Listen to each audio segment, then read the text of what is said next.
चलिए बात करते हैं अब कंडक्शन ऑफ यूरिन के बारे में। अभी तक हम लोगों ने देख लिया है कैसे नेफ्रॉन वर्क करता है, कैसे जो है फिल्ट्रेट को प्रोड्यूस करता है, और ये कैसा फिल्ट्रेट जो है बॉडी से बाहर आने के लिए अब रेडी हो गया। अब हम लोग देखते हैं कि यूरिन का कंडक्शन कैसा होता है। ओके, तो यहाँ पे देखिए एक छोटा सा स्ट्रक्चर पहले हम लोग ड्रॉ कर लेते हैं।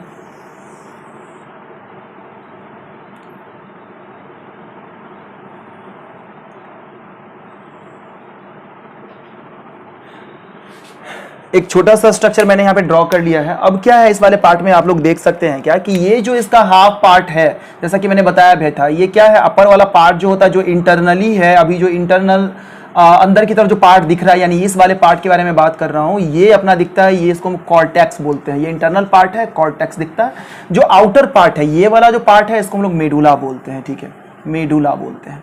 होता क्या है कि अब ये जो पार्ट है यहाँ पे, यानी कि जो अपना पूरा सेटअप है, जक्स्ट्रा मेडुलरी नेफ्रॉन का पूरा सेटअप है, वो कहाँ पे रहेगा, इन दोनों के जंक्शन है। मतलब कि ये जो मेडुला वाला पार्ट है उससे थोड़ा सा ऊपर रहेगा। बात करें तो ये वाला पोजीशन हो गया।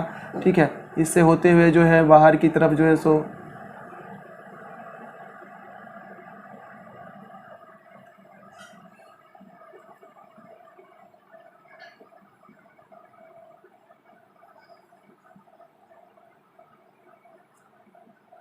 ये यहाँ पे ऐसे सिचुएटेड रहेगा। ठीक है, तो ये जो पार्ट है, ये जो पार्ट हम लोग यहाँ पे देख रहे हैं, यहाँ से जो है सो यहाँ पे फिल्ट्रेशन होता है, यहाँ से आता है ब्लड, और यहाँ पे फिल्ट्रेशन हो करके, और यहाँ पे फेरेंट आर्टरियोल है, और यहाँ से होते हुए चला जाता है। ठीक है, ये पूरा पोजीशन, और ये अपना क्या बोमेंस कैप्सूल है। ये सारी चीजें हम लोगों ने देख लिया है। तो यहाँ पे जो हम लोग देख रहे हैं क्या कि ये जो अपना कॉर्टेक्स वाला पार्ट है, जहाँ पर पूरा का पूरा नेफ्रॉन सेटल्ड है, और यहाँ पे फिल्ट्रेशन का सारा सेटअप, यहाँ पे पूरा का पूरा इस पूरे किडनी में नेफ्रॉन क्या करता है, फिल्ट्रेट, नेफ्रिक फिल्ट्रेट क्या करता है, प्रोड्यूस करता है। तो जैसे यहाँ पे फिल्ट्रेट प्रोड्यूस हुआ तो ये क्या होगा, ये फिल्ट्रेट यहाँ कलेक्टिंग डक्ट में जाकर के, ये जो कलेक्टिंग डक्ट है, कलेक्टिंग डक्ट यहां पर में आकर के क्या होता है कि जमा होता है। अब इस कलेक्टिंग डक्ट से क्या होगा, यहां पर में जैसा कि हम बात करें तो यहां पे होते हैं, यहां से आने से पहले ये जो है अलग अलग स्ट्रक्चर्स जो है आते हैं बाहर से, बहुत सारे कलेक्टिंग डक्ट आएंगे।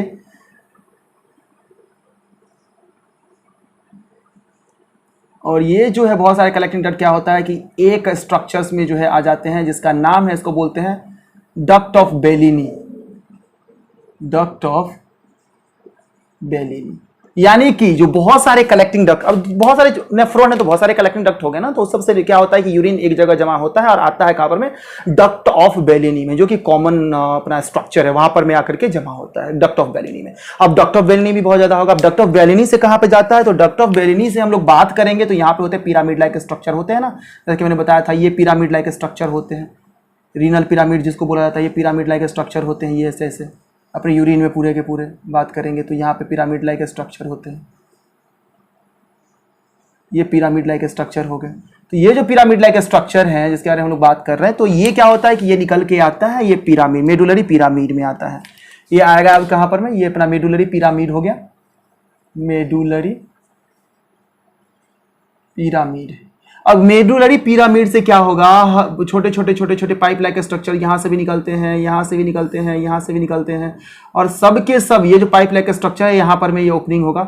मेडुलरी पिरामिड से यहां से निकल करके जो है सो यहां पे आएगा। तो ये जो पार्ट है मेडुलरी पिरामिड से निकला हुआ ये स्ट्रक्चर, इसको हम लोग पाइप लाइक स्ट्रक्चर है जो डक्ट ऑफ बेलिनी से आता है, निकलता है डायरेक्ट, उसको हम लोग बोलते हैं। डक्ट ऑफ बेलिनी से कहां पे आया, मेडुलरी पिरामिड में, वहां से आया कहां पर में, माइनर कैलिक्स वाले पार्ट में, ये माइनर कैलिक्स। और माइनर कैलिक्स से जो जमा होता है ये है अपना major calyx, major calyx. Major calyx से आएगा रीनल पेल्विस में, ये रीनल पेल्विस वाला पार्ट हो गया, रीनल पेल्विस में। रीनल पेल्विस से कहां पे आ गया, यूरेटर में आ गया, यूरेटर में आ गया। यूरेटर से कहां पर में जाएगा, ये हम मान लेते हैं कि यहां पर में ब्लाडर है बहुत बड़ा, ये वाला ब्लाडर हो गया, तो ब्लाडर में जाएगा, ये ब्लाडर हो गया, ब्लाडर से यूरेथ्रा होते हुए बाहर निकल जाएगा। ठीक है, तो इस तरह के जो है स्ट्रक्चर्स होते हैं। अब हम इसको एक सीक्वेंस वे में अगर हम इसको देख लें तो सबसे पहले कहा नेफ्रॉन, नेफ्रॉन में फिल्ट्रेशन हुआ, नेफ्रॉन से जैसे फिल्ट्रेशन कंप्लीट हुआ तो कहां पर मैं, कलेक्टिंग डक्ट में आएगा, कलेक्टिंग डक्ट में आएगा। कलेक्टिंग डक्ट में जब आ गया तो कलेक्टिंग डक्ट से बहुत सारे कलेक्टिंग डक्ट मिलकर के बनाते हैं duct of Bellini, duct of Bellini.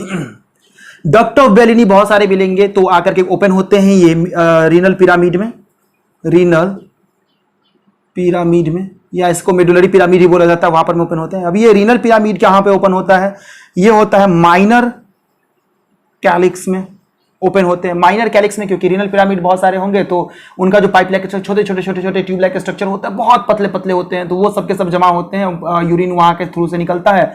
Minor calyces में, माइनर कैलाइसिस से जाता है, बहुत सारे माइनर कैलाइसिस मिलने के बाद बनता है मेजर कैलाइसिस, यानी कि माइनर कैलाइसिस ओपन होते हैं मेजर कैलाइसिस में बहुत सारे, तो ये हो जाएगा मेजर कैलिक्स। और मेजर कैलिक्स जो है अब वहां से निकलेगा रीनल पेल्विस, रीनल पेल्विस में, क्योंकि बहुत सारे अपने जो है ये मेजर कैलिक्स जो होते हैं रीनल ओपनिंग में ओपन होते हैं। रीनल पेल्विस में जब आ गए तो वहां पर में वहां से जाएगा यूरेटर में, यूरेटर से जाएगा यूरिनरी ब्लाडर में, यूरिनरी ब्लाडर में जाएगा। यूरिनरी ब्लाडर में आ गया तो उसके बाद जाएगा कहां पर, बॉडी से बाहर, यानी यूरेथ्रा होते हुए आउटसाइड। ये पूरा का पूरा जो है सीक्वेंस है, बॉडी के बाहर निकल गया। नेफ्रॉन, नेफ्रॉन से कलेक्टिंग डक्ट में, कलेक्टिंग डक्ट्स बहुत सारे होंगे, कलेक्टिंग डक्ट मिल करके बनाता है डक्ट ऑफ बेलिनी, वहां से आता है रीनल पिरामिड में, रीनल पिरामिड से जाएगा minor calyx, major calyx, renal pelvis, उसके बाद यूरेटर में, यूरेटर से जाएगा ब्लाडर में, ब्लाडर से जाता है अपना यूरेथ्रा, यूरेथ्रा से होएगा बॉडी से बाहर। तो ये पूरा का पूरा सीक्वेंस है। अगर हम ये जो है कंडक्शन जो होता है यूरिन का कुछ इस वे में होता है, ठीक है। अब हम जो देख लेते हैं कि अब कुछ तो चीजें होंगी जो उनको कंट्रोल करेंगी, बिना कंट्रोल सिस्टम के यूरिन बॉडी से बाहर कैसे आएगा, कुछ ना कुछ तो चीज होगा ना जो इसको कंट्रोल करेगा। ऐसा थोड़ी है कि हम लोग बैठे हुए हैं और यूरिन बॉडी से बाहर आ रहा है, ऐसा तो ही नहीं सकता। इसको जो कंट्रोल करता है, अगर इसके कंट्रोल के बारे में बात करें, अगर हम इसके कंट्रोल के बारे में अगर बात करें तो ये जो कंट्रोल होते हैं इसमें होते हैं रिफ्लेक्स एक्शन के जरिए कंट्रोल होता है, रिफ्लेक्स एक्शन, ठीक है। रिफ्लेक्स एक्शन इसको करता है कंट्रोल। और यहां पर में जो होते हैं इसके ओपनिंग पे, यहां पे जो है इनके नेक वाले पार्ट में होता है स्फिंक्टर, स्फिंक्टर लगा हुआ होता है, स्फिंक्टर लगा होता है। स्फिंक्टर दो स्फिंक्टर लगे हुए होते हैं, कौन कौन, तो एक इंटरनल वाले रहेंगे, इंटरनल होते हैं, और एक होते हैं एक्सटर्नल। तो जो इंटरनल वाले होते हैं, अगर हम इंटरनल वाले के बारे में पहले देख ले तो इंटरनल वाले जो होंगे ये होते हैं स्मूथ मसल्स के, स्मूथ मसल्स के बने होते हैं, ठीक है। और दूसरा क्या, ये होंगे इनवॉलेंट्री, ठीक है। जो स्फिंक्टर है अंदर वाला, इंटरनल वाला, वो होता है स्मूथ मसल्स का बना होता है, इनवॉलेंट्री, यानी कि हमारा ब्रेन उसको कंट्रोल नहीं कर सकता। इंटरनल मसल्स की बात कर रहे हैं। जो एक्सटर्नल वाला होगा, अगर एक्सटर्नल वाले के बारे में बात करें, एक्सटर्नल वाले के बारे में बात करें तो ये होता है अपना बना हुआ स्केलेटल मसल्स का, स्केलेटल मसल्स का बना होता है। और ये होता है वॉलेंट्री नेचर का, यानी इसको कंट्रोल कर सकता है, हाँ ब्रेन इसको क्या कर सकता है, कंट्रोल कर सकता है। तो ये क्या होता है कि अब यहां पर में होगा रिलैक्सेशन एंड कॉन्ट्रैक्शन, इसके जरिए यूरिन आ जाएगा यूरेथ्रल ओपनिंग होते हुए बॉडी से आउटसाइड बॉडी, और सब टू बॉडी जो है यूरिन जो है सो निकल जाता है। अब कुछ चीजें ऐसी भी होती हैं जो इसको क्या करता है कि इनहिबिट करता है, ठीक है। इनहिबिट करने में मुझे क्या है कि ये चीजें जब ये चालू होती हैं, यानी कि जो अपना रिफ्लेक्स एक्शन है चालू होगा, एक्टिवेट होता है, जो स्फिंक्टर्स ओपन होते हैं, क्लोज होते हैं, वो कब होता है, जब यूरिन जो होता है पूरा, अगर बात करें तो ये क्या हो जाता है, हाफ फिल्ड होगा या पार्शियली फुल होगा, पार्शियली फुल होगा ब्लाडर में, ठीक है। तो ये जब पार्शियली फुल होगा या हाफ होगा तब ये हमारा ब्रेन एक्टिव। बट वो क्या होता है, कभी कभी कंडीशन सही नहीं रहता, सही जगह पे नहीं रहते हैं, अभी नहीं यूरिन हम लोग जा सकते हैं, या नहीं तो हम लोग नहीं जा सकते टॉयलेट वगैरह, तो क्या होता है कि इसको इनहिबिट करता है। हमारे ब्रेन में एक कंट्रोल सिस्टम है, पोन्स वाले पार्ट में इनहिबिटरी सेटअप लगा हुआ है, तो इसको इनहिबिट जो करता है, inhibited by inhibitory centre present in pons